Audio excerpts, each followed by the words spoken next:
એક સવાલ પૂછું, થોડો વિચિત્ર છે પણ બહુ મહત્વનો છે. તમે તમારા બાપાને છેલ્લો સ્પર્શ ક્યારે કરેલો? સ્પર્શ ક્યારે તમે તમારા બાપાનો હાથ આમ હાથમાં લીધો હોય, કે એમને ગળે વળગાડ્યા હોય, કે શાંતિથી ડોસાની પીઠ પર હાથ ફેરવ્યો? યાદ આવે જ તમને છેલ્લે ક્યારે? ઇન્સ્પેક્ટર, આ બધી નાની નાની નહીં વાતો. નહીં નહીં બેન, નહીં. આ નાની વાત નથી.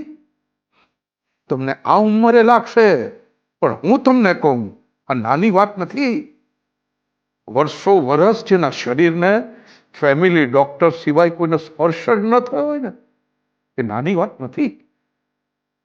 પોતાના સંતાનોનો સ્પર્શ નહીં, પોતાના સ્વજનોનો સ્પર્શ સુદ્ધાંત નાની વાત.